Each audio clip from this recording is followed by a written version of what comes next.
जीवन बहुत जटिल है। जैसा जीवन ऊपर से दिखता है वैसा जीवन है नहीं। संस्कार में जो भी श्रेष्ठता है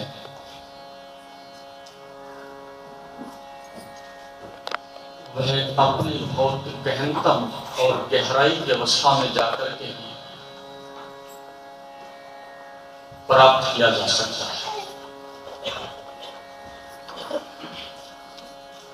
जब एक पदार्थ के साथ नाभिक के विस्फोट किया जाता है, एक एटम का विस्फोट होता है, तो उसके नाभि तक पहुंचने के लिए बहुत सारी परतें उखाड़ने के बाद अंत में एक एक्सप्लोजन होता है। ठीक आदमी के साथ भी ऐसा ही है। जो शरीर दिखाई पड़ता है ये पदार्थ की भांति है, एक इलेक्ट्रॉन की भांति है, और इस मैटर के पीछे बहुत पीछे जाकर के एंटी मैटर है। वहां उस गहराई में ही जीवन का प्रकाश, जीवन का रहस्य छिपा हुआ है। इसलिए मनुष्य संपूर्ण जीवन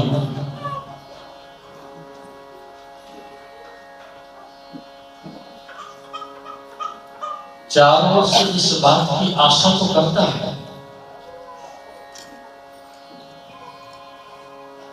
कि जीवन में एक संतुलन होना चाहिए, जीवन में एक तृप्ति होनी चाहिए, जीवन में एक ठहराव होना चाहिए, जीवन सदैव प्रसन्न रहना चाहिए। लेकिन सोच लेना ही पर्याप्त नहीं होता। सपना देखने में क्षण भर लगता है, लेकिन पूरा करने में शायद सदियां निकलती हैं। इस बात को बहुत लंबे समय से ऋषियों ने, मनीषियों ने मनुष्य की इस खोल को, इस सतह को तोड़ करके देखने का प्रयास किया। उस प्रयास में एक तत्व अंतर्निहित जो सार्वभौमिक है, अग्नि तत्व। आप किसी भी तत्व को छुएंगे, चाहे जल को छुए, वृक्षों को छुए, मनुष्यों को छुए, एक तत्व सार्वभौमिक मिलेगा, अग्नि। वो इस अग्नि से सारे आविष्कार होंगे।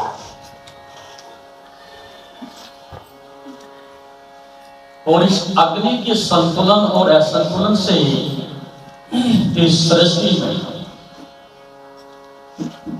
सब कुछ बनता है, बिगड़ता है। जीवन हो कि मृत्यु हो, सुख हो कि दुख हो, स्वास्थ्य हो कि बीमारी हो, इस अग्नि तत्व के आसपास सब घूम रहा है। इस आंतरिक अग्नि को जो संतुलन में ले आता है और जो इसकी मास्टर की को रहस्य को जान लेता है, वह योगत्व को, ज्ञान को, शांति को और आनंद को जैसे तराजू सामने रखे हो और उसके पलड़े में जरा सा भी हवा का झोंका लगे तो पलड़े ऊपर नीचे हो जाते हैं, बैलेंस बिगड़ जाता है। ठीक मनुष्य की स्थिति भी उस तराजू की तरह से है कि जो जरा से हवा के झोंके से भी प्रभावित होती है। और मनुष्य की चेतना तो और अधिक संवेदनशील है, उसका मन और बुद्धि तो और भी अधिक संवेदनशील है। इसलिए मनुष्य यह बात समझने से बहुत लंबे समय तक चिंतित रहा कि छोटी सी बात के कारण इतनी बड़ी हत्या, इतना बड़ा युद्ध, इतना बड़ा विश्व युद्ध, इतनी बड़ी हिंसा, इतनी चोरी और बलात्कार कैसे संभव है? व्यक्ति इतने बड़े अपराध में क्षण भर के बाद कैसे संलग्न हो पाता है? तो आप में दो अवस्थाएं सदैव होती है। एक जो नियंत्रित करने का प्रयास करती है, उसे हम संयम ऊर्जा कहते हैं, राइट एनर्जी। एक ऐसी असंयम ऊर्जा भी है, एक ऐसी नकारात्मक ऊर्जा भी है, ठीक उसके विपरीत, जो उस ऊर्जा को तत्क्षण निष्क्रिय करने की चेष्टा करती है। इसलिए प्रेम है तो पीछे घृणा भी चली जाती है। कोई मित्र है तो कुछ समय के बाद शत्रुता भी साथ साथ चली आती है। साथ थी ही लेकिन बाद में दिखाई पड़ती है। जीवन है तो मृत्यु भी साथ साथ चली आती है। सुख है तो दुख भी साथ साथ दस्तक देने लगता है। अमीरी है तो गरीबी भी दस्तक देने लगती है। दिन है तो रात भी अपना स्वरूप प्रकट करती है। ये सब सापेक्षता के कारण एक दो तत्व हैं आपस में जो बराबर ऊपर नीचे होते रहते हैं, और जब तक इन दोनों तत्वों में संतुलन नहीं आता, गरीबी और अमीरी का दुख रहेगा। और संतुलन अंदर बनना है और आप संतुलन बाहर बनाने की कोशिश कर रहे हो। आप ढूंढ ही गलत जगह रहे हो। बीमारी कहीं है और हम मरहम दूसरी जगह लगाएं तो औसत कितनी भी बहुमूल्य हो, लेकिन जब तक वो बीमारी को स्पर्श ही नहीं करे तो बीमारी ठीक नहीं होती।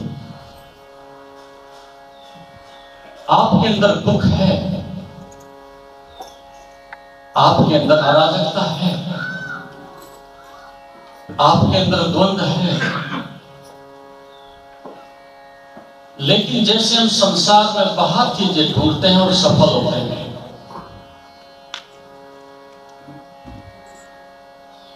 तो बाहर प्रकृति में वह चीज ठीक है, लेकिन सूक्ष्म जगत में वह चीज यदि आप अंदर के जगत में ढूंढें तो बिल्कुल ही आप गलत हैं। कुछ चीजें हैं जो बाहर तोड़ करके मिल सकती हैं और उनको ठीक किया जा सकता है, और कुछ चीज है जिनकी दिशा ही विपरीत है, उनको केंद्र में आकर के परिवर्तित करके ही ठीक किया जा सकता है। तो पदार्थ परिधि पर है,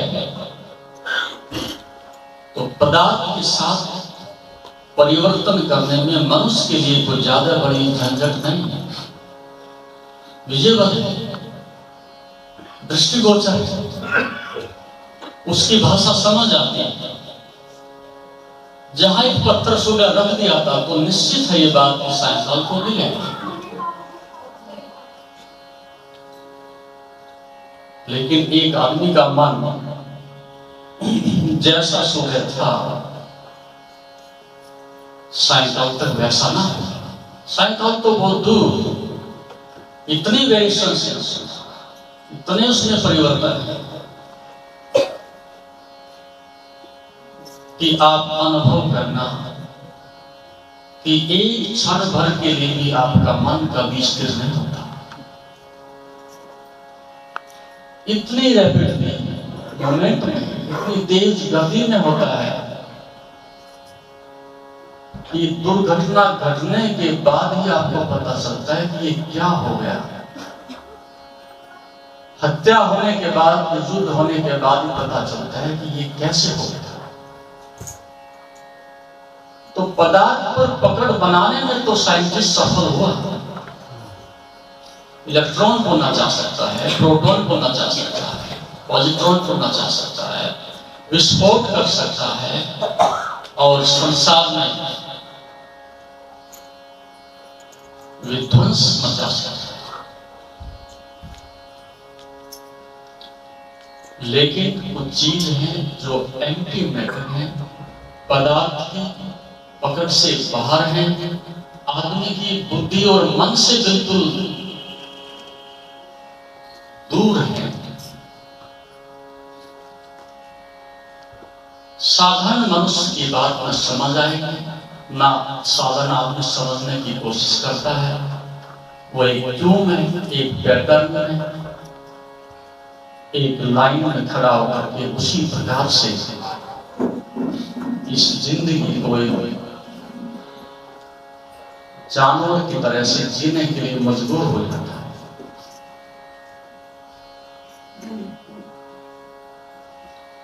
तो योग ने अंतर्निहित इस प्रकार की एक खोज,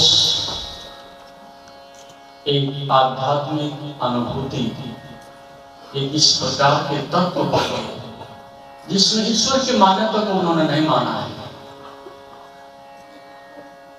ईश्वर को मानो या मत मानो, ये भी ऋषि ने आग्रह नहीं किया। उन्होंने स्पष्ट रूप से कहा कि यदि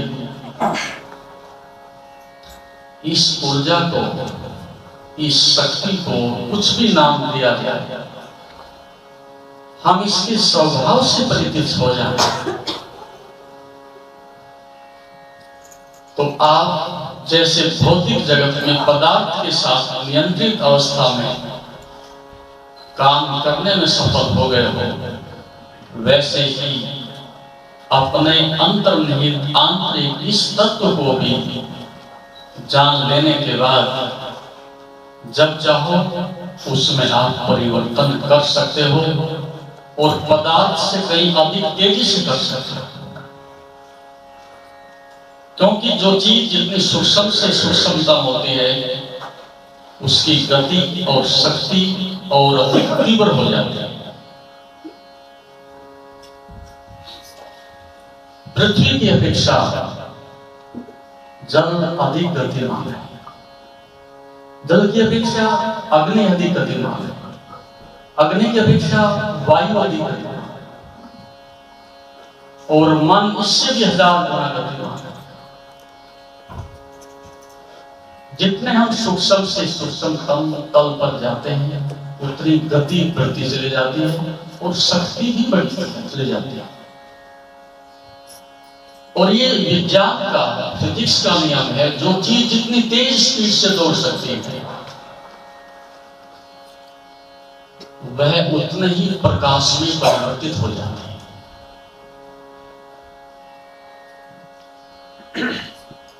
यदि हम इस मन की गति को देखें, इसको अनुभव करें, तो विद्युत की गति से भी तेज होती है। इसलिए इन दो बातों पर समस्त विज्ञान सहमत हो गया है। कुछ है कि तुम्हारे शरीर में प्रकाश की भांति है और कुछ है कि वेव्स की भांति है। जब तरंगें बहुत तेज से गति करती हैं तो उसमें घर्षण पैदा होकर के प्रकाश पैदा होता है। तो तरंग का मतलब ताप और प्रकाश का मतलब शीतलता। दो चीजें आपके अंदर हैं, एक पॉजिटिव और एक नेगेटिव, एक गर्म एक ठंडी, एक ताप और एक शीतल। अग्नि दो तत्वों में बढ़ गई है, एक ताप के रूप में, एक शीतलता के रूप में। इन दोनों में जब संतुलन बन जाता है, इतना ताप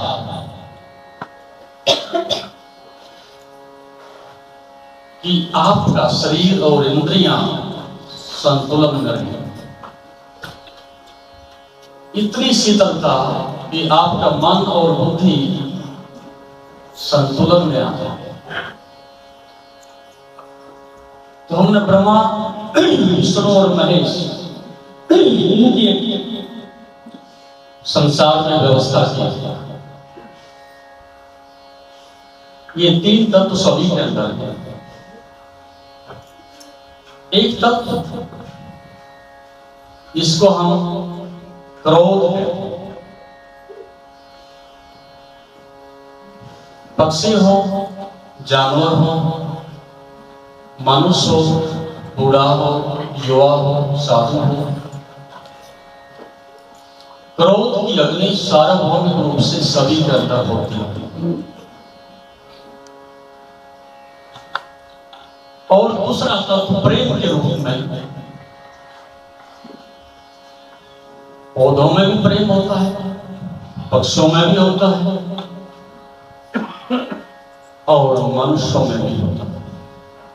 ये भी एक सार्वभौमिक तत्व है।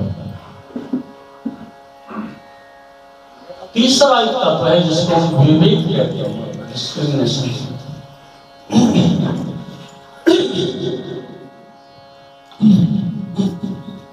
ये संतुलन, जहां क्रोध की बात आती है उसको न्यूट्रॉन कहते हैं, उसको शिव की शक्ति कहते हैं। और उसी से संसार में जब शरीर बूढ़ा होता है तो आवश्यकता पड़ती है इसको हटा दिया जाए। जैसे कि पूरे शहर का कचरा, सारी गंदगी म्युनिसिपैलिटी में पहुंचा दी जाती है और इसको डिस्पोजल कर देते हैं। ऐसी बहुत बड़ी नगरी है आपका शरीर, 7 करोड़ जीवाणु हैं उसमें से बहुत सारे टूटते रहते हैं, बहुत सारे नए बनते रहते हैं। तो जो टूट जाते हैं यदि वो बाहर ना जाए और एक ही दिन में ऐसा हो जाए तो मेडिकल साइंस बताती है कि इतनी बड़ी पोजनिंग आपके अंदर होगी कि आपकी डेथ होती है। जो बार बार साइंस कहती है इन्फेक्शन इन्फेक्शन, वो इन्फेक्शन कुछ नहीं है, एक संतुलन बिगड़ गया है कि शरीर में सड़न ज्यादा पैदा हो गई, मरने वाली कोशिकाएं ज्यादा होगी और नई कोशिकाओं का प्रसादन, उनका विस्तार कम हो गया। और यदि इसी गति से ये मरण धर्म, ये सड़ी हुई कोशिकाएं वहां से विसर्जित ना हो, एक दिन में भी ना हो, तो आपकी किडनी काम नहीं करेगी, हार्ट काम नहीं करेगा, आपका ब्रेन काम नहीं करेगा। तो ये काम कौन करता है? भगवान शिव करते हैं। जो पदार्थ चूक गया, जो पदार्थ अपनी शक्ति खो चुका, जो चीज सड़ गई, ये न्यूट्रॉन उसको वहां से न्यूट्रल कर देता है। इसमें क्या है? इसमें शिव के प्रति नाराज होने की क्या जरूरत है? इसी तांडव ही मचा जाता है। यदि ऐसा ना करते तो आपकी हत्या हो जाती, मरी हुई लाशें ना जलती उसी से मर जाते, शरीर में सड़ी हुई चीज बाहर ना निकलती तो मर जाते। बूढ़े आदमी 80 वर्ष के 100 वर्ष के हो गए नहीं जाते तो दुनिया क्रूर हो जाती। जिससे जो काम लेना था वो पूरा हो जाएगा, इसके बाद वहां से उसको विसर्जित करने का काम न्यूट्रॉन के माध्यम से, शिव शक्ति के माध्यम से किया जाता है। लेकिन सब कुछ युवा हो, जीवंत हो, कुछ मर के ना रहा हो, और ये शक्ति आपके शरीर में गतिमान हो और आप उसको डायरेक्शन ना दे सको, इसको दिशा ना दे सको, तब ये तांडव मचाते हैं, तब ये भयंकर क्रोध करवाते हैं, तब ये भयंकर विश्व युद्ध कराते हैं, तब ये मनुष्य में अनेक प्रकार की बीमारियों का कारण बनती है। विज्ञान उस दिशा में सोच रहा है, लेकिन अध्यात्म तो बहुत पहले, योग इसके ऊपर बहुत पहले काम कर चुका है। तो हमने देखा कि ये तत्व तो बड़ा उपद्रव करता है, ये क्रोध तो बड़ी भयंकर लग रही है, इसके ऊपर पानी कैसे छिड़के। तो उसके लिए इस प्रकार की शरीर में व्यवस्था है कि हर चीज का एक एंटीडोट है। इस क्रोध को निष्क्रिय करने के लिए आप प्रेम पैदा करें। अत्यधिक प्रेम की भावनाएं अपने हृदय से निष्क्रिय करो, बांटो, नाचो, गाओ, संगीत में डूबो और सबको प्रेम करने लगो। पेड़ पौधे, पशु पक्षी, पत्नी, बेटे, भाई। इस क्रोध से सीधे लड़ोगे तो जल जाओगे, इस क्रोध से टकराओगे तो नष्ट हो जाओगे। और आज तक हमने यही किया है सारी सृष्टि में कि पिछले 10 लाख वर्षों से युद्ध रुका नहीं, युद्ध पर युद्ध होते जा रहे हैं और हर 10-15 वर्ष में एक नए युद्ध की आवश्यकता बन जाती है।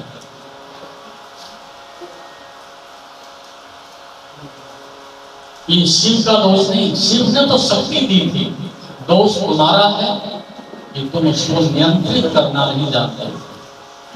चिकित्सक ने तो औषधि दी थी लेकिन तुमने अनुपात ही बदल दिया, या रोज एक गोली की तरह 10 गोली खा ली तो दवाई जहर बनेगी। भोजन अच्छा था, सात्विक था, 2 रोटी भूख मिटाने के लिए काफी थी, लेकिन आप 20 रोटी खाएंगे तो भूख भोजन में होगी। तो क्रोध जगह मांगता है, क्रोध परिवर्तन मांगता है। और मजे की बात यही है कि वही क्रोध जब रूपांतरित होता है तो प्रेम में बदल जाता है और कई गुनी शक्ति बढ़ जाती है। तो योग इस बात की खोज है, धर्म इस बात की खोज है, इस हिंसा को जो जानवरों के साथ होती रही लंबे समय तक, आपको मैंने अवगत कराया था, 10 लाख वर्षों से आदमी और जानवर के बीच युद्ध होते रहे और आदमी सदैव कमजोर है, हारता रहा। और आज भी एक बंदर के सामने आदमी को नेता खड़ा कर दे, उसकी धज्जियां उड़ा दे, उसकी चमड़ी उखाड़ देगा और वो पहलवान कुछ भी नहीं कर सकता। उसके पैने नाखून और बड़े तेज तरार दांतों के सामने। और आपका कितना बड़ा पहलवान हो, साधारण से आदिवासी के सामने आज भी लड़ने के लिए खड़ा कर दे, थोड़ी देर में उसको धूल चढ़ा देगा। संघर्ष से शक्ति पैदा होती है लेकिन नष्ट भी होती है। तो मनुष्य ने संघर्ष किया लंबे समय तक और जब नहीं जीत सका बड़े बड़े विशालकाय जानवरों से, फिर उसने हथियार खोज ली, बर्छी, भाले, तलवार, चाकू, बंदूक, मिसाइल। ये सब आदमी ने जानवर से सुरक्षित रहने के लिए इजाद की। अब जानवर को तो जीत लिया लेकिन अब आदमी को जीतना चाहता है और अब आदमी और आदमी के बीच युद्ध है, जानवरों के बीच नहीं। तो ये क्रोध का जो तत्व है, जो हिंसा है, जो वायलेंस है, वो बराबर आदमी के शरीर में तेजी से गतिमान है। अब ये उपद्रव है मनुष्य के लिए, इसको निष्कासित करे तो दूसरे की हिंसा होती है और निष्कासित ना करे तो तुम सब मरते हो। नींद नहीं आएगी, बीपी बढ़ जाएगा, हार्ट अटैक हो जाएगा, थोड़े फुंसे निकल जाएंगे, बहुत सारी बीमारियां शरीर में हो जाएंगी। बाहर निकालें तो दूसरा मरता है। इस हिंसा को, क्रोध को अंदर रखें तो तुम मरते हो। एक झंझट खड़ी हो गई मनुष्य के लिए। फिर योगियों ने एक रास्ता बताया कि तुम सीधे क्रोध से लड़ोगे तो हार जाओगे। एक दूसरी व्यवस्था भी है शरीर में, हृदय की। मस्तिष्क तो है, क्रोध को प्रकट करने का यंत्र है, हिंसा को प्रकट करने का यंत्र है, और हृदय जो है उसको मोटलाइज करने के लिए प्रेम का यंत्र है, प्रेम का केंद्र है। इसलिए बचपन से हमने बच्चों को दान देने की सेवा करने की, सत्संग करने की, सात्विक भोजन करने की, साधना करने की, नृत्य में संगीत में डूबने की जो कला विकसित भारत में हुई, उसके पीछे आध्यात्मिक जगत में इस हिंसा को, इस नेगेटिव एनर्जी को पॉजिटिव में, सकारात्मकता में बदलने के लिए ये अनुसंधान भारत में हो सकता है। और यदि आप अपने हृदय को उसी प्रकार से गतिमान रखें, उसी प्रकार से विकसित रखें, उसी प्रकार से श्रद्धा करुणा से भरकर के रखें जैसा प्रभु ने दिया है, तो क्रोध तो होगा लेकिन बहुत सात्विक होगा, बहुत सृजनात्मक होगा। और आज नहीं कल हमने इस प्रकार की विधियां ढूंढ ली हैं। आपको दूसरा पहलू में समझा देता हूं। अब से 20 वर्ष पहले ये धारणा भी थी, लेकिन हमारे पास साधन नहीं था। एक आदमी को जन्म से ही हम ये भी कर सकते हैं कि क्रोध की ग्रंथि को ही निकाल दिया जाए, मस्तिष्क में से क्रोध के इलेक्ट्रॉन्स हैं तो वहां से समाप्त ही कर दिया जाए। ये भी उपाय है। आपके हार्मोन्स ही बदल दिए जाए भाई बात, फिर आप कभी भी क्रोध नहीं कर सकोगे। लेकिन मजे की बात है, प्रेम भी नहीं कर सकते।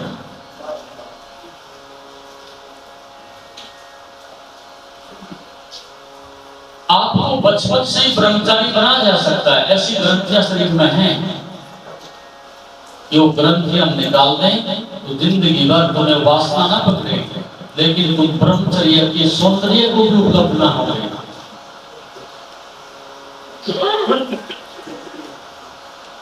क्यों? क्योंकि वो चीज टेक्निकल है, वो एक्सपेरिमेंट नहीं है, और एक तत्व दूसरे तत्व में रूपांतरित होकर के ही जीवन को सुंदर बनाता है। आप ही सोचो, नदी का एक किनारा हटा दिया जाए तो ऐसी कोई नदी नहीं होती। एक सिक्के का एक पहलू बचा दिया जाए, दूसरा रखेंगे, ऐसा नहीं होता। तो शरीर तो बचेगा, लेकिन ना प्रेम बचेगा, ना संगीत बचेगा, सब बासी। तो ग्रंथों को काटने से, हार्मोन्स के बदलने से समाधान नहीं होता। योग कहता है रूपांतरण करो, और उसी तत्व से जो तुम्हारे साथ लड़ रहा था, वही तत्व जो दुश्मन था, कई गुनी शक्ति आपको प्राप्त करने का अवसर है। जिस शत्रु से लड़कर के आज तक आप हार रहे थे और शक्ति नष्ट कर रहे थे, कल यदि से मित्रता हो जाती है तो कई गुना प्रेम भी बढ़ता है, शक्ति भी बढ़ती है, और आप निर्भय हो जाते हैं। तो योग ने रूपांतरित करके अपने हृदय को विकसित करने की जो चेष्टा की, तो जिसका जितना हृदय विकसित हो सका, वह हिंसा से, क्रोध से, वासना से और दुख से मुक्त होता चला है। ये प्रयोग वैज्ञानिक है, साइंटिफिक पेशवर है। आप कल से ही शुरू कर दो, सुबह उठते हंसने लगो, कुछ गुनगुनाने भी लगो, कुछ बाहर निकल के पक्षियों को, मनुष्यों को बांटने भी लगो, कुछ समय के लिए थोड़ा आध्यात्मिक संगीत सुनने भी लगो, और सात्विक भोजन भी करने लगो, और सत्संग मिल जाए तो और अच्छा वो भी करने लगो। आप एक ही दिन में पाएंगे कि बीमारियां शांत हो रही हैं, दुख समाप्त हो रहे हैं, और जीवन संतुलन में आ रहा है। ये स्पिरिचुअल साइंस है। इसे किसी प्रकार का ब्लाइंड फेथ करने की, अपने बच्चों में विश्वास पैदा करने की जरूरत नहीं है। ये ऐसा नगद धर्म है, ये ऐसा आंतरिक विज्ञान है। अभिप्रो और अभिभाव एक ही दिन में तुम्हें पता चल जाएगा कि मेरे शरीर की, मेरे मन की केमिस्ट्री ही बदल गई है। जो नहीं जानते, जो पदार्थ में होते हैं, संसार में होते हैं, वो कहते हैं क्या हो रहा है, ये आदमी डांस कर रहा है, नृत्य कर रहा है, दाएं बाएं हाथ पैर पकड़ रहा है, हो क्या जाएगा इससे? होना जाना क्या है इससे? क्रोध कैसे विसर्जित हो जाएगा, बीमारी कैसे समाप्त हो जाएगी, अंदर कोई इन्फेक्शन है, अंदर कोई बैक्टीरिया है, इस नृत्य से क्या होगा? लेकिन मेडिकल साइंस कहती है जब आप किसी के प्रति प्रसन्नता से भर जाते हो और हृदय से मुस्कुरा देते हो, तब क्षण 1500 WBC आपको उसी समय बढ़ जाते हैं। तो इन्फेक्शन तो छोड़ेंगे वो WBC, जो आपका प्रसन्न चित्त रहता है, इन्फेक्शन उसके पास भी आता है, बीमारी उसके पास भी आती है, लेकिन ये WBC तत्क्षण उसको भर दबोचती है और निष्क्रिय कर देती है, इम्यून सिस्टम हटा देती है। तो संघर्ष में शक्ति नष्ट होती है, लेकिन प्रेम की शक्ति नष्ट नहीं होती। आप सोचो इस बात पर। मैंने आपको बताया था संघर्ष में शक्ति बाहर रहती है, उसी से तुम्हें संताप हुआ, उसी से तुम्हें दुख होता है, उसी से पीड़ा पकड़ती है। जितनी शक्ति खोती है संघर्ष में खोए, वासना में खोए, हिंसा में खोए, क्रोध में खोए, आदमी निडाल होकर गिर जाता है। लेकिन यदि संघर्ष में शक्ति को बचा लिया जाए, बाहर लड़ने की प्रवृत्ति से अपने को बचा लिया जाए, तो एक ही उपाय बचता है कि शक्ति शांति में बदल जाए, ये शक्ति ताप से प्रकाश में बदल जाएगा, ये शक्ति श्रद्धा में और करुणा में बदल जाएगी। ऐसा होता रहा और होता रहेगा। तुम्हारी मान्यता कुछ भी कहे, आप यहाँ से जाने के बाद और यहाँ रहते हुए भी मैं पहले से इस बात पर जोर देता रहा, योग नहीं कहता ईश्वर है, योग नहीं कहता ईश्वर नहीं है, लेकिन एक बात जरूर कहता है सच्ची। इस बात के लिए साइंटिस्ट भी राजी हैं, नास्तिक भी राजी हैं, स्त्री पुरुष बाल और बूढ़े सब राजी हैं। कौन मना करेगा? सच्ची है। और योग कहता है मानो मत जानो, विश्वास मत करो, अनुभव करो। जब अनुभव होगा तो फिर किसी विश्वास को मानने की जरूरत नहीं। इसलिए योग इतनी बड़ी साइंस है। आज इतनी मान्यता, इतना संसार में प्रचार प्रसार हो रहा है, तो इसी कारण से। लेकिन लोग अभी भी सदैव पड़े, कुछ आसन, कुछ स्वास्थ्य की दृष्टि से कुछ चीजें अच्छी हैं, लेकिन वास्तव जो मैं कह रहा हूँ, इस ताप को शीतलता में, इस क्रोध को प्रेम में, इस हिंसा को शांति में बदलने के लिए अंतर्निहित जो आपका हृदय है, अंतर्निहित जो आपका मस्तिष्क है, उसके साथ काम करना होगा। शायद मेडिकल साइंस के बच्चे जानते होंगे, जो आपका बायां हाथ है वो दाएं मस्तिष्क से जुड़ा हुआ है, और जो दायां हाथ है वो बाएं मस्तिष्क से जुड़ा हुआ है। और भारत में मार्ग रहा बहुत प्रचलित, वाम मार्ग। वाम मार्ग स्त्रियों का मार्ग पहले से खतरनाक रहा। इसका भारत में बड़ा विरोध हुआ।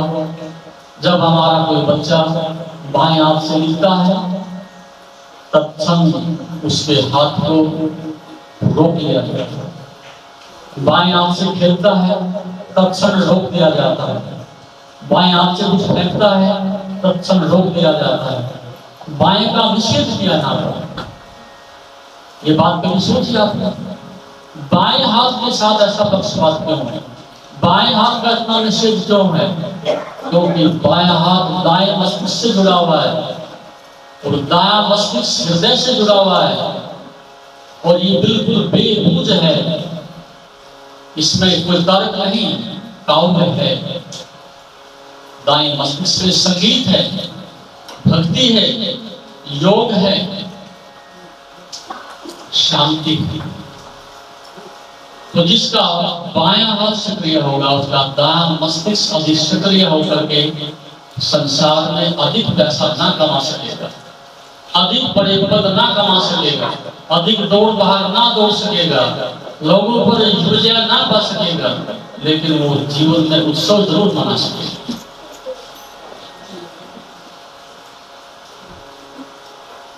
मेरे साथ बड़ा विरोध है क्योंकि मेरा अधिकांश बाएं हाथ सदैव ही काम करता है। लिखना भी उसी से शुरू किया मैंने, खेलना भी उसी से शुरू किया, सारे काम लगभग उसी से होते हैं। बड़ा विरोध, लेकिन मैंने उसको सक्रिय रखा। और ये आंकड़े बताते हैं लगभग 10 बच्चे समाज में 100 में से एक औसत है बाएं अंग को सक्रिय करें, विशेषकर महिला। लेकिन ऐसा व्यक्ति समाज में प्रतिस्पर्धा में, बाहर की दौड़ में, पद प्रतिष्ठा में बोना चिकना दिखाई देता है, अधिक सफल नहीं होता, आक्रामक ही नहीं होता। ये बात बहुत पहले से समाज में प्रचलित होगी। पता चल गया जब भी बच्चा ऐसा काम करता है बिना जाने भी, उसको पता अनपढ़ माँ बाप है, ये बात दाएं मस्तिष्क से जुड़ी हुई है, ये बात कौवे से जुड़ी हुई है, ये बात संगीत से, हृदय से जुड़ी हुई है, लेकिन ये खबर बड़ी पुरानी जुड़ी हुई है। हम बाएं से काम ही नहीं करते, हम संतुलन ही नहीं बनने देते। अरे उसको भी तो अधिकार है, दोनों हाथ बना रहे हैं, दाएं में कौन सा अमृत रखा है, क्योंकि दाएं से ज्यादा धन मिल सकता है, पद मिल सकता है, राजनीति मिल सकती है, प्रतिष्ठा मिल सकती है, और वही हम समाज में चाहते हैं। पहली प्राथमिकता है ऊंचा झंडा रहे हमारा, हम विजय हों सबके ऊपर, लेकिन विजय कितनी बड़ी हो उस सब की पराजय अंत्येष्टि के रूप में मनाई जाती है। इतनी बड़ी विजय हो लेकिन अंत्येष्टि के रूप में, चिता के रूप में जल जाते हैं सब विजय, क्या बचेगा? तो ये तब 2 और 3 के बीच में विवेक,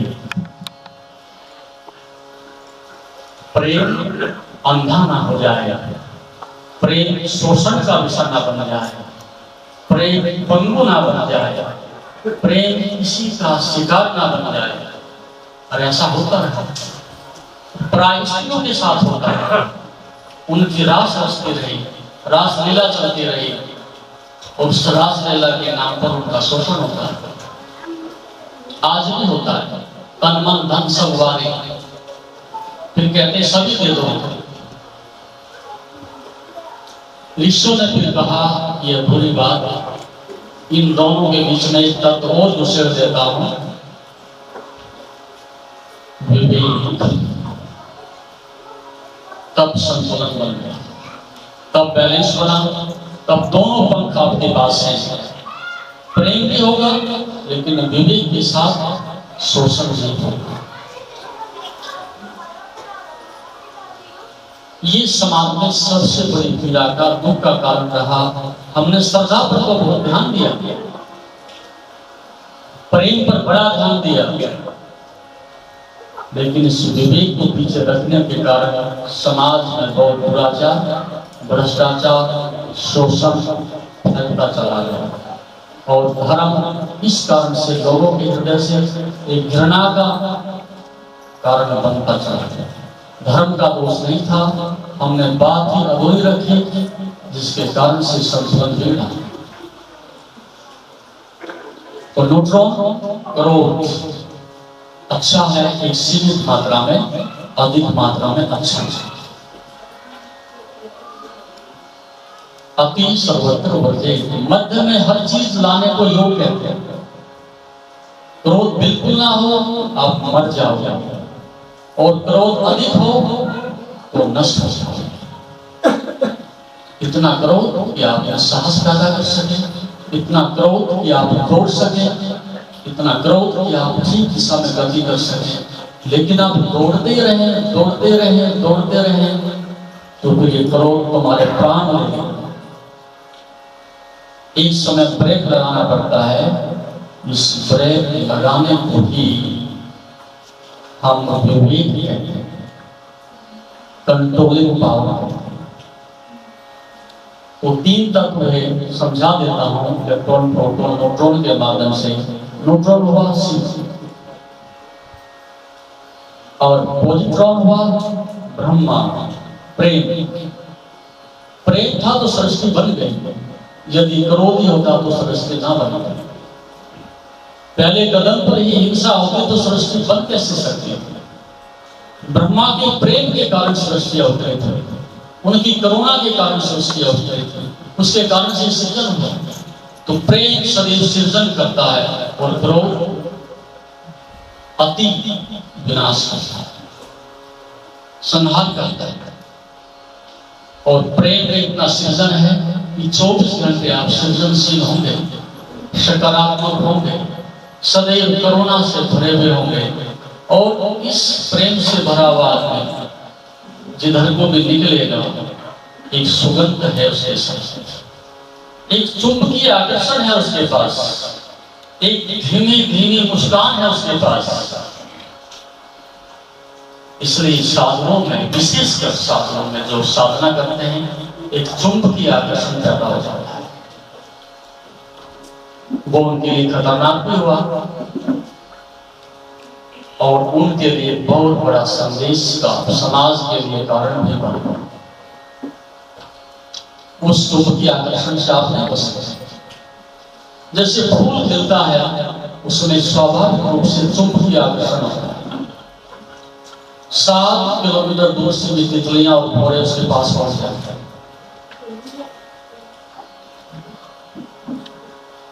ऐसे ही जैसे आपकी बुद्ध ऊर्जा, आपकी प्राण शक्ति, आपकी सकारात्मक शक्ति, आपकी प्रेम शक्ति शरीर में विकसित होती है,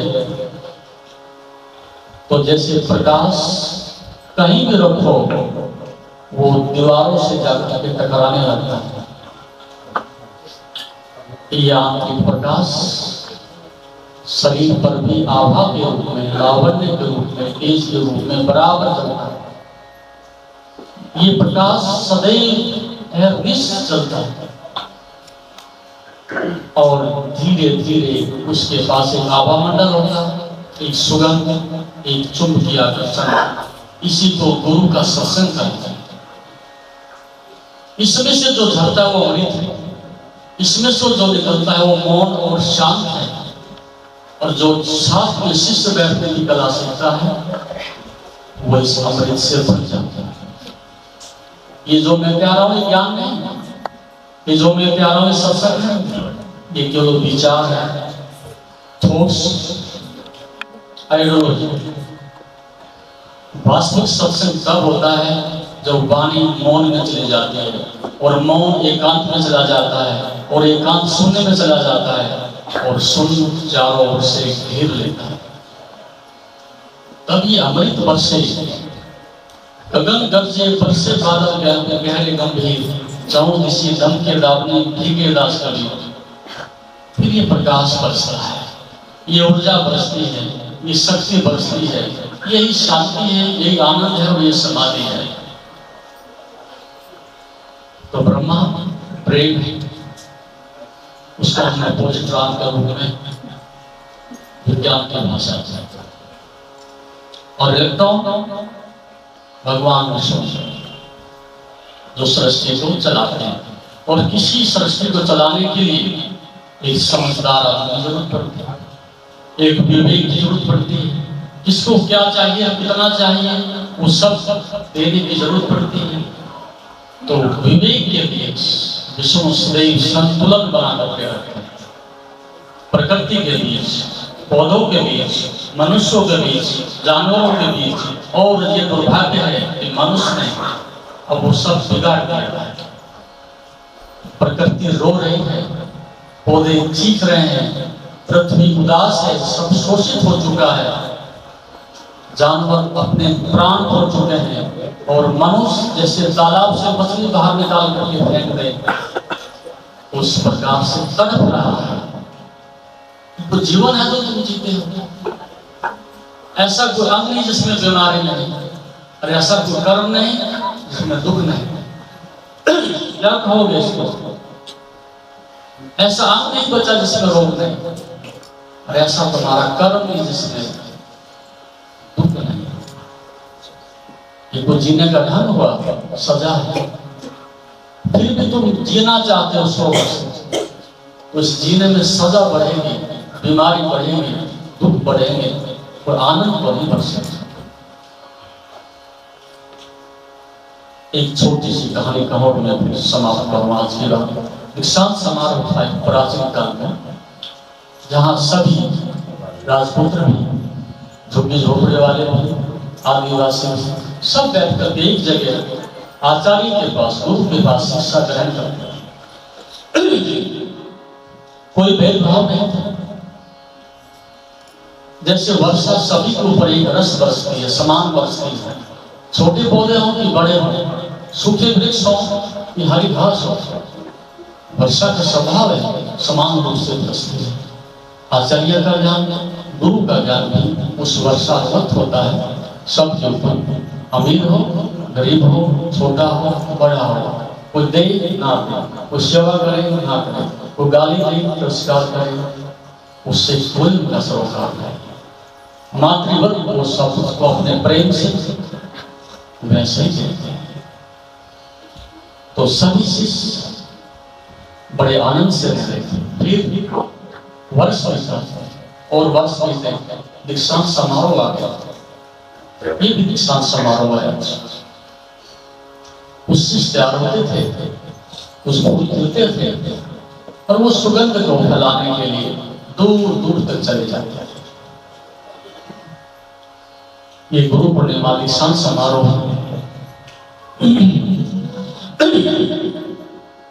तो वहां दीक्षांत समारोह जो समाप्त हुआ, जैसे आप मेरे लिए भेंट लाते हो, जिसके पास ऐसा है, किसी के पास चने हैं, किसी के पास गुड़ है, किसी के पास मिठाई है, किसी के पास धन है, अपने सामर्थ्य के अनुसार सभी ले आते।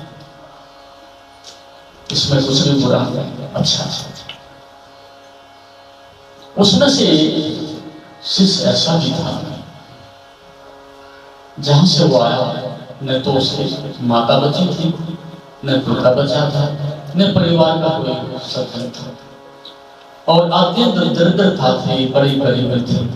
इसलिए आचार्य ने ही, गुरु ने ही उस बच्चे का पालन पोषण भी किया और सारी जिम्मेदारियां उसकी निभाई।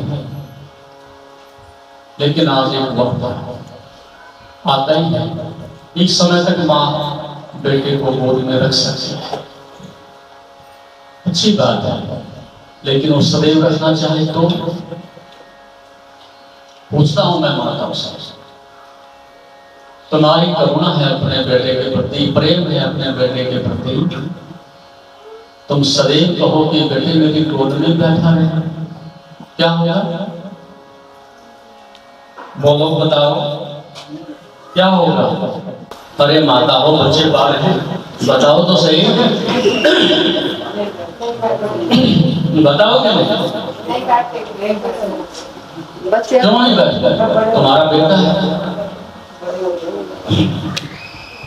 टांग नहीं चलेगी,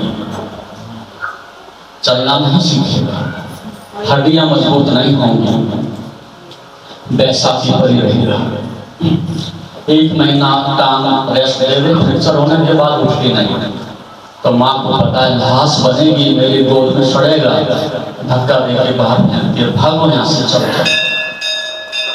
लौलवान हो भले ही हो, पटक खाए, लेकिन फिर शिष्य भी और गुरु भी एक समय तक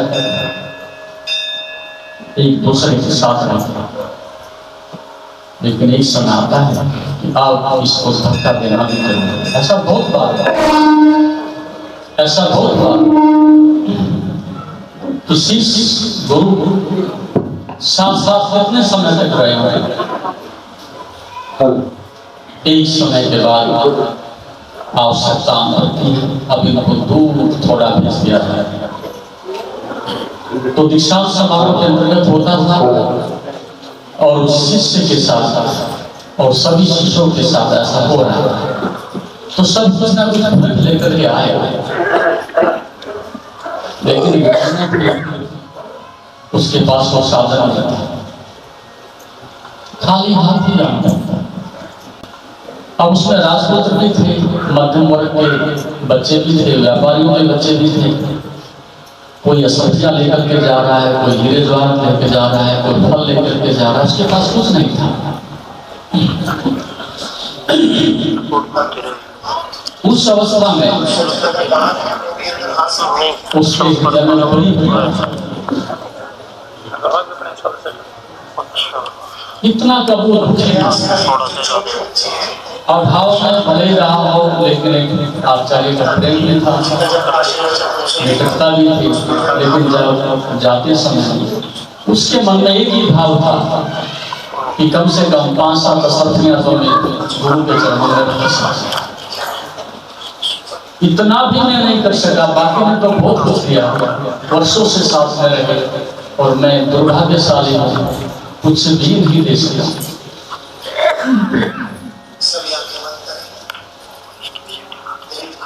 वह रो रहा था, अश्रुपात हो रहे थे। जब सब चले गए तो आचार्य ने गुरु ने पूछा, हे वत्स, आप क्यों रो रहे हो? उसने कहा, हे आपने तो मुझे अपना प्रेम दिया, शिक्षा मेरे जीवन को जीने का ढंग बताया, आपने तो जो श्रेष्ठतम था सब दे डाला, लेकिन दक्षिणा के रूप में मेरे पास देने के लिए कुछ भी नहीं। गुरु ने कहा, चिंता मत कर, तुमने अपना सिर चरणों में रख दिया, अपनी श्रद्धा मेरे चरणों में रख दी। ये सबसे बड़ा नैवेद्य है, सबसे बड़ा चढ़ावा है। तुम स्वामी चढ़ गए हो, पदार्थ की तो बात क्या है, इसकी चिंता मत करो। आप देखते हो हम बड़ी बेईमानी करते हैं, मंदिर में जाते हैं तो वहां पर एक नारियल चढ़ाते हैं। वो नारियल क्या है? वो आदमी का सिर का प्रतीक है। उसमें सामने सामने 2 आंखें और नीचे एक नाक। लगभग हर मंदिर में चढ़ता है और सब उसको बड़ी श्रद्धा से चढ़ाते हैं। और बाहर से जचा जूट है, ऊपर से वो बाल भी लगे। तो आदमी अपनी गर्दन को देने की बात करता था समर्पण में, कि गुरु के चरणों में अपनी गर्दन चढ़ा दी। गर्दन से मतलब गर्दन काटने से नहीं था, अहंकार को अलग रख देने सभी चढ़ाता। तो गुरु ने कहा, चिंता मत कर, तुमने सब दे दिया। लेकिन वहां से रोता हुआ वापस लौटा, और रात्रि को जब देर होगी आश्रम से तो निकल गया, अपने मित्र के यहाँ ठहर गया। पुराना मित्र था, उससे कहा, हे मित्र, मेरी थोड़ी सी विनती है, क्या मेरी मदद करेगा? उसने कहा, अवश्य, कि मुझे 7 सर्दियां चाहिए स्वर्ण की, मैं गुरुदेव के चरणों में अर्पित करना चाहता। दुर्भाग्य था, विडंबना थी, मित्र के पास भी नहीं थी, लेकिन उसने सुबह आते आते सुझाव दिया कि एक काम तुम कर सकते हो। इस राज्य का जो सम्राट, जो राजा है, वो बड़ा उदार है, भक्त है, और उसने घोषणा की हुई है, कोई भी याचक सुबह 4 बजे पहली बार मुझे मिले तो मैं उसको जो मांगेगा वही दूंगा। और आप ऐसा करो कि सुबह 4 बजे दरबार पहुंचा, और पहले आदमी आप ही हो जो उनको भेंट कर। सुबह उठा, 4 बजे दरबार पहुंचा, पता चला कि यहाँ बगीचे में घूमने के लिए आते हैं सम्राट। उस दरवाजे पर प्रतीक्षा की, सम्राट आया, ऊपर से नीचे तक देखा, कहा, क्या चाहते हो? उसने कहा मैं याचक, और जैसा कि आपने घोषणा की है जो प्रथम मिले उस याचक को मैं सदैव तृप्त करके भेजता हूं, खुश करके भेजता हूं। सम्राट ने कहा निश्चित रूप से ठीक समय पर आए, और जब से घोषणा की आप पहले ही याचक हो, मैं और भी प्रसन्न हूं। मैं तो सोचता था मेरे नगरी में कोई गरीब है ही नहीं, ये पहली घटना है। आप कहो क्या चाहिए, मैं वही दूंगा। अब तक तो उसके मन में था 7 असर्थियां ले लो, लेकिन जब सम्राट ने कहा जो कहोगे वही दूंगा, अब उसके अंदर हलचल पैदा है, तुम्हारे भी हो सकती है। उसने सोचा 7 असर्थियां तो बहुत छोटी बात हो जाएगी। सम्राट है, खुश है, उदार है। उसने सोचा क्यों ना मैं 5000 असर्थियां मांगू, सब दरिद्रता मिट जाए।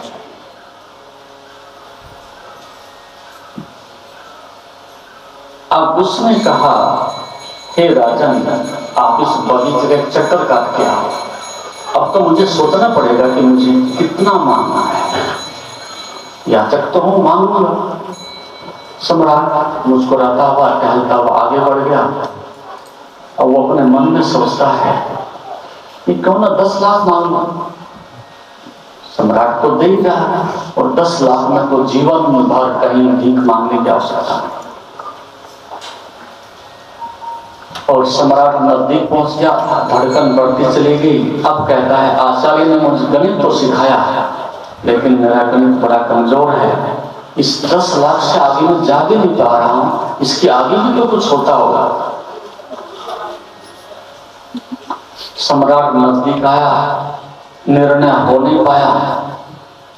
उसने कहा राजन एक अवसर हो, आप एक चक्कर लगा के हो रहा। वो शहर से आगे बढ़ गए, और फिर उनके मन में आया क्या 10 लाख और क्या 5000, क्यों ना मैं ये राज ही मांग लूं। राज ही मांग लूं, जब बात ही राजा ने रख दी, जो मांगोगे उसमें राज भी तो आता है। मन का गणित यहां तक पहुंचता है, तर्क यहां तक पहुंचता है, प्रेम तो नहीं पहुंचेगा, श्रद्धा तो नहीं पहुंचेगी, तर्क और बुद्धि जरूर पहुंचती है, क्यों ना राज ले लिया जाए। और जब सम्राट आया तो उसने कहा हे राजन, मैंने निश्चय किया कि आप ये राज ही मुझे दे दो, और केवल ये वस्त्र जो आपने पहन रखे हैं, बस इसके आगे नहीं। ठाका मार के अच्छा समझा।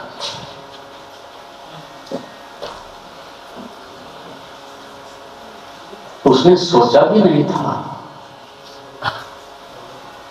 मन का मैथमेटिक्स तो यही था कि जमीन कैसे जाए। राजा जार जार रोएगा कि मैंने क्या कर डाला अपने हाथों से, लेकिन हुआ विपरीत। राजा ठाका मार के हंसा। उसने कहा हे प्रभु, आकाश की ओर हाथ उठाए, अज्ञात के जगत में आंखें उठाई, जिस आदमी की लंबे समय से प्रतीक्षा कर रहा था, वो आदमी आपने मेरे द्वार पर भेज दिया। बड़ी कृपा किया। इस व्यक्ति को तो बहुत दिन से तलाश रहा था। ये झंझट ही खत्म हुई जब ऐसी प्रार्थना उसने सुनी। अब जमीन उसके पैर से खिसकी। राजा तो प्रसन्न, अब दिल का अटैक किसको पड़ने वाला है। उसने कहा राजन कृपा करो, एक चक्कर वो काट गया। वो हंसता हुआ आगे चला गया, लेकिन वो बीच में ही गया होगा, उतने में वो आचार्य, वो ब्रह्मचारी, वो शिष्य वहां से भाग गया।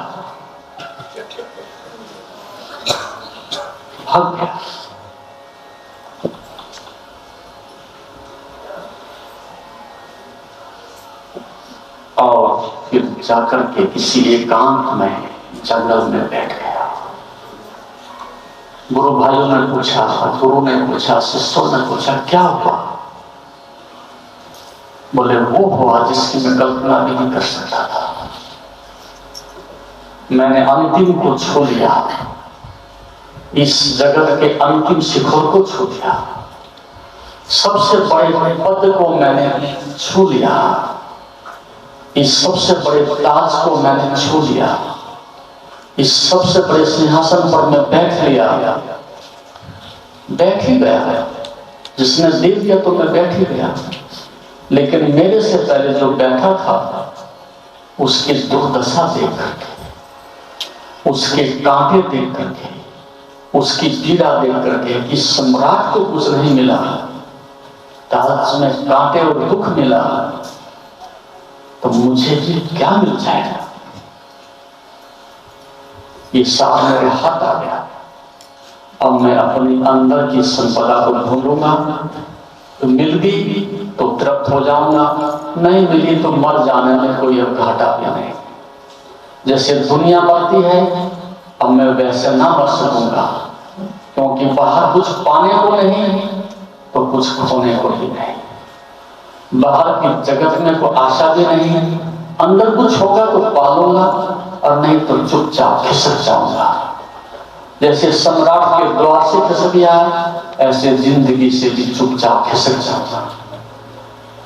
एक धन तो देखा, व्यर्थ पाया, शायद परम धन मेरे अंदर ही हो। मैं एक दिशा देख आया, दूसरी दिशा भी देख लेता हूं, बाहर दौड़ लिया, अंदर भी दौड़ लेता हूं। और फिर उसने धीरे धीरे परतोधारी शरीर की, मन की, बुद्धि की, हृदय की, मस्तिष्क की, जीवन की जटिलता की, वृत्तियों की, संस्कारों की, अतीत की, भविष्य की, सब देखता गया, उखाड़ता गया। अंत में एक ऐसे स्थान पर जरूर आदमी पहुंचता है जहां वो तोड़ने को नहीं बचा, वो मंजिल है। जहां कुछ पाने को नहीं बचा, वो परम धन है। जहां कुछ कहने को नहीं बचा, वो परम मौन है, वो परम आनंद है। यही जीवन का आंतरिक सत्य और रहस्य है। इसकी मनुष्य को शरीर आवश्यकता थी और रहेगी। इसके बिना मनुष्य अतृप्त है, इसके बिना मनुष्य खोखला है, इसके बिना मनुष्य खाली है। इस रिक्तता को, एम्प्टीनेस को हर आदमी जो किसी पद पर, किसी अवस्था में हो, जरूर अनुभव करता है कि कुछ खो गया है, कुछ छूट गया है। वो यही है, पदार्थ से भर सकते हो लेकिन तृप्त नहीं हो सकते। पद से अपने को ऊंचा कर सकते हो लेकिन तुम ऊंचे नहीं हो सकते। कोई व्यक्ति बहुत बड़े पद पर है, आप उसका सम्मान पद के कारण करते हो, उस आदमी के कारण नहीं। पद से ऊंचा तो आदमी तभी हो सकता है कि जब पद का त्याग करते। जब तक वो पद का गुलाम है, वो पद से बड़ा नहीं हो सकता। और धन से बड़ा आदमी तभी होता है कि जब धन से पीठ फिर ले, तब धन पैरों में है और वो उसके ऊपर है। लेकिन मेरे सिर पर धन हो और मैं उसकी गुलामी से जी रहा हूं, तो मालिक वो है और सम्मान भी उसी का। ये बात समझ आएगा तो आदमी फिर बाहर की हिंसा से, बाहर के युद्ध से, बाहर दूसरों को जीतने में अपनी शक्ति नष्ट नहीं करता। श्रेष्ठ वह है जो स्वयं को जीतता है, विद्वान वह है जो दूसरों को जीतता है, ज्ञानी वह है जो स्वयं को जीतता है, बलवान वह है जो दूसरों को हराता है, और शीलवान वह है जो स्वयं से हारता है, और धनवान वह है जो संतोष में निवास करता है, और दृढ़मति वह है जो अपने संकल्प को मजबूत करता है, और चिरजीव वह है जो अपनी अंतर ऊर्जा से जुड़ा हुआ है, और जो मरकर जीवित होता है वो चिरंजीव है।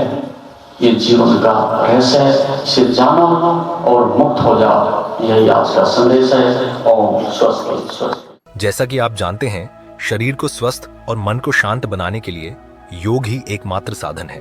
जीवन को योगमय बनाने के लिए व योग दर्शन के मर्म को आत्मसात करने हेतु गुरुदेव के आशीर्वचनों को श्रवण करें। उनके द्वारा दिया गया मार्गदर्शन आपके जीवन में सकारात्मक बदलाव लाएगा। अगर आप पतंजलि योग दर्शन सीखना चाहते हैं और इस प्राचीन ज्ञान को अपने जीवन में शामिल करना चाहते हैं तो हमसे संपर्क करें। हमारे योग सत्र न केवल आपके शरीर को स्वस्थ बनाएंगे बल्कि आपके मन और आत्मा को भी संतुलित करेंगे। अधिक जानकारी के लिए हमें नीचे दिए गए विवरणों पर संपर्क करें। हमारे साथ इस योग यात्रा की शुरुआत करें और अपने जीवन को शांति और सकारात्मक ऊर्जा से भरें। धन्यवाद। आपका दिन शुभ हो। ओम नमस्ते।